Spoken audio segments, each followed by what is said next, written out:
మొన్న ఈ కేసు విషయం మీద ఓంప్రదంగా నాకున్న అత్యంత సన్నిహితమైన మీడియాల్లో మగా బాక్స్ ఆఫీస్ నా మాతృ సంస్థ అనేక విషయాల్లో నన్ను బయటికి తీసుకొచ్చి ఎన్ని విషయాల్లో నా యొక్క విశ్లేషణలో రాష్ట్ర ప్రజలందరికీ కూడా ఇంటింటికి తీసుకెళ్ళగలిగినందుకు ముందుగా మెగా బాక్స్ ఆఫీస్కి నా నమస్కారాలు నాన్న.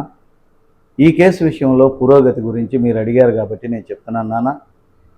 మొన్న 15వ తారీఖున మీకు లాస్ట్ వాయిదా చెప్తున్నాను.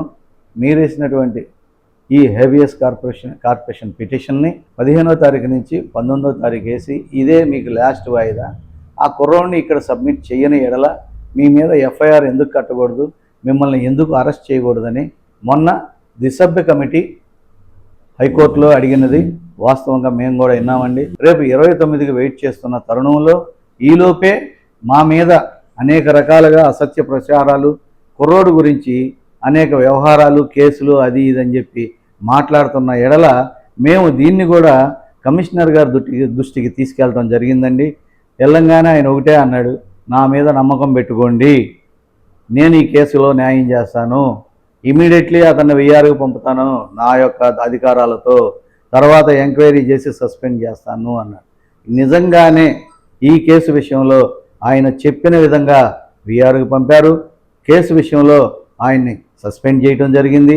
అలాగే ఎఫ్ఐఆర్ కూడా కట్టిస్తాను తప్పని తేలిని ఎడల నాకు ఈ రోజున చంద్రబాబు గారు కూటమి నాయకులు పిలిచి వారు కూడా దీని మీద ఎంక్వైరీ చేయండి, ఆ ఎంక్వైరీ రిపోర్టు ప్రకారమే మీరు యాక్షన్ తీసుకోండి అని పెద్దలు చంద్రబాబు నాయుడు గారు, పవన్ కళ్యాణ్ గారు, మనోహర్ గారు వీళ్ళందరూ చెప్పిన ఎడల మరి చేశారు. లేదు, మాకు హామీ ఇచ్చిన విధానం ప్రకారం గౌరవనీయులైన కమిషనర్ ఆఫ్ పోలీస్ విజయవాడ వారు ఈ విషయంలో తీసుకున్న నిర్ణయానికి మాకు కొంచెం మా బాధ దిగమింగుకుని ఆయన తీసుకునే నిర్ణయాలను కట్టుబడి అట్లాగే ఆయన చెప్పిన విధంగా విఆర్ పంపడం జరిగింది, అట్లాగే సస్పెండ్ చేయడం జరిగింది. మరి ఆయన మాటను గౌరవిస్తూ రేపొద్దున ఆయన మరి ఎఫ్ఐఆర్ను కూడా కట్టిస్తారని చెప్పి ఆశిస్తూ, అట్లాగే 29వ తారీఖున ఏ డెసిషన్ ఉంటే ఆ డెసిషన్ ప్రకారం కోర్టు ద్వారా కోర్టు ప్రొసీడింగ్స్ని మేము అనుసరిస్తూ ఎట్టి పరిస్థితుల్లో కూడా ఈ కేసు విషయంలో అతని మీద ఎఫ్ఐఆర్ కట్టిస్తాం, అతన్ని మేము కోర్టుకు రాగుతాం. కోర్టులో మా దగ్గర ఉన్నటువంటి సాక్ష్యాధారాలు ప్రొడ్యూస్ చేసి అతన్ని ఇంకో ఏ తల్లికి ఈ విధంగా అన్యాయం చేయకోకుండా అతని మీద మేము యాక్షన్ తీసుకుంటామని, ఈ కేసు విషయంలో మాకు సహకరించినటువంటి గౌరవనీయులైన చందు జనార్దన్ గారు, ఆకుల శ్రీనివాస్ గారు, అట్లాగే గాంధీనగర్లో ఉన్నటువంటి మా కాపు పెద్దలు, అట్లాగే అమ్మా శ్రీనివాస్ గారు, అట్లాగే మోహన్ గారు వైఎంఆర్ ఫౌండేషన్, అట్లాగే పెద్దలు ఆకుల రామకృష్ణ గారు, మరికొంతమంది అనేక మంది పేర్లు చదవటానికి కూడా ఎంతో లిస్ట్ వచ్చేసింది. వాళ్ళ అంతమంది వైజాగ్ నుంచి, గుంటూరు నుంచి, అవనిగడ్డ నుంచి మా మాణిక్యారావు వగైరాలు మరియు శివరావు గారు, అట్లాగే చిట్టిబాబు గారు, ఇట్లా చెప్పుకుంటూ కాదే ఒక్కళ్ళు కాదండి, ఒక లోకం కాదండి, ఇంతమంది ఇన్ని రకాలుగా ఈ నాగేశ్వరరావు అనేటటువంటి కాపు స్పోక్స్ పర్సన్కి ఇంత చక్కగా మీ మద్దతు తెలియజేసి నన్ను వచ్చి ఓదార్చి ఇంత ఇదిగా ఉన్నందుకు మీ అందరికి కూడా ధన్యవాదాలు తెలుపుకుంటున్నానండి. అట్లాగే మరి ఈ విషయం మీద తెలుసుకుని వైఎస్ఆర్ పార్టీ మరి అంబటి రాంబాబు గారు కానివ్వండి, నరేంద్ర గారు కానివ్వండి, వీరందరూ కూడా మల్లాది విష్ణు గారు కానీ ఏమండి మా అవసరం ఏమన్నా ఉంటే చెప్పండి అంటే, లేదండి ఈ విధంగా నేను కమిషనర్ గారి మాట మీద గౌరవంతో నేను ఈ విషయాల్లో ఒంటరిగా వెళ్తున్నానండి, అయినా కానీ మీరు వచ్చి సహకరించి మా గురించి చెప్పినందుకు చాలా థ్యాంక్స్ అండి, మీకు కూడా అయ్యా చాలా చాలా ధన్యవాదాలండి. ఈ కేసు విషయంలో నాకు 29వ తారీఖున డెసిషన్ వస్తుందండి.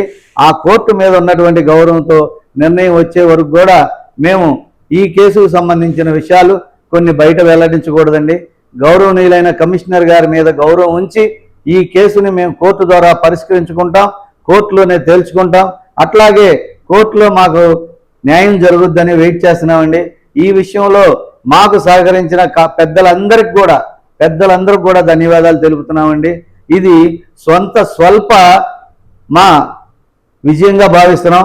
రేపు కోర్టు ద్వారా ఆ తర్వాత ఎఫ్ఐఆర్ కట్టించి ఈయన అరెస్ట్ చేపించి కేసుని విచారణలో కూడా మేము సక్సెస్ అవుతామని, దానికి ఇదే పెద్దలు కూటమి పెద్దలు కూడా సహకరిస్తారని పవన్ కళ్యాణ్ గారికి, అట్లాగే చంద్రబాబు గారికి, అట్లాగే నారా లోకేష్ గారికి, గౌరవనీయులైన మా మంత్రివర్యులు నాదెండ్ల మనోహర్ గారికి కూడా నమస్కారాలు తెలియజేసుకుంటున్నామండి. ఎంత వాస్తవాలు ప్రజలకి మీడియా ద్వారా మీ అందరికీ చేర్చడానికి ఎంత కష్టపడ్డామో, ఒంటరి పోరాటం చేశామండి. ఇవాళ మీరు మా ఫ్యామిలీకి కాస్త అన్నం తిని పడుకునే అవకాశం ఈ సస్పెన్షన్ ద్వారా కలుగజేశారు. అట్లాగే రేపొద్దున ఎఫ్ఐఆర్ కట్టించండి, హ్యాపీగా మేము కోర్టులో చేర్చుకుంటాం కేసుని. మాకు డిపార్ట్మెంట్ అంటే గౌరవం ఉందండి, ఆ గౌరవంతోనే కమిషనర్ గారి దగ్గరికి వచ్చాం. మాకు ఈ నేరం చేసినటువంటి ఈ 10 మంది పోలీసులు తప్పనిసి మాకు ఎవరి మీద వ్యతిరేకత లేదండి. మెగా బాక్స్ వారికి ఈ కేసు ఫస్ట్ బయటికి తీసుకొచ్చినందుకు చాలా చాలా ధన్యవాదాలు నాన్న.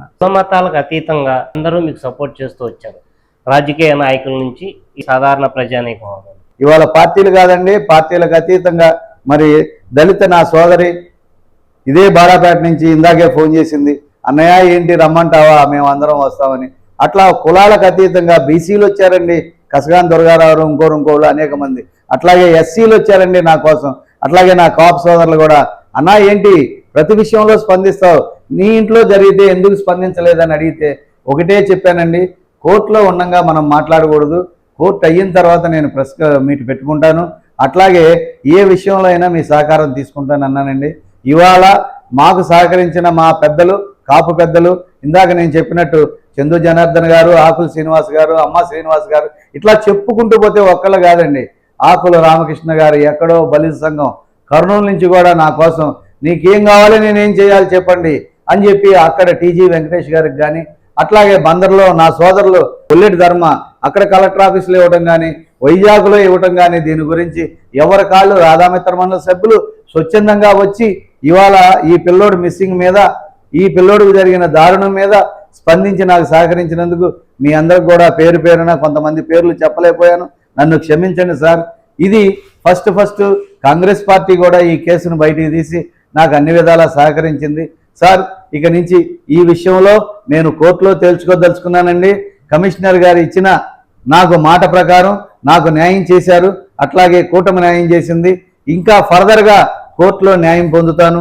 అట్లాగే ఫర్దర్గా జ్యుడిషియల్గా కూడా ఏ సెషన్స్ కోర్టుకి ఈ కేసు వచ్చినా ఆ కోర్టులో సాక్ష్యాధారాలతో నిరూపించి అతని ఇంకో తల్లిదండ్రులకి, ఇంకో చిన్న తల్లిదండ్రులకి ఎలాంటి అన్యాయం జరగకోకుండా యాక్షన్ తీసుకుంటానికి మా వంతు ప్రయత్నం మేము చేస్తామే. కానీ కేసు విషయంలో మేము రాజీయే పడం, మేము అమ్ముడు పోము, మాకు వద్దు. విఆర్కి పంపించి సస్పెండ్ చేస్తే మీకు న్యాయం జరుగుతుంది అనుకుంటున్నారా? ప్రస్తుతానికి అన్నమాట నిలుపుకున్నారు. రేపొద్దున ఆయన మీద ఎఫ్ఐఆర్ కడతానికి కూడా మేము సిద్ధపడ్డాం. ఏ విధంగా ఎఫ్ఐఆర్ కట్టాలి, ఎవరు సలహాలు తీసుకుని ఎఫ్ఐఆర్ కట్టాలనేది మేము మాకున్న హైకోర్టు లాయర్సు ప్లస్ ఇక్కడ ఉన్నటువంటి మా లాయర్స్ కొంతమంది ఉన్నారండి, వారిని కూడా ప్రొసీడ్ అయ్యి ఈ కేసు విషయంలో ఇంత ఇదిగా ఆ పిటిషన్ వేసి ఇక్కడ దాకా తీసుకొచ్చిన మా లాయర్స్కి, మా హైకోర్టు లాయర్స్కి, ఇక్కడ ఉన్నటువంటి ఓ మహానుభావుడు ఎంత గొప్పవాడో ఈ కేసు విషయం ఇంతవరకు నిలవటానికి కారకులు ఆయనకి చాలా ధన్యవాదాలు తెలుపుకుంటున్నానండి. ఆయన ద్వారానే ఈ కేసుని మేము ఎక్కడికైనా తీసుకెళ్ళి మేము విజయం పొందుతాం. మా పిల్లోడికి ఆత్మకి శాంతి కలుగుద్దని మేము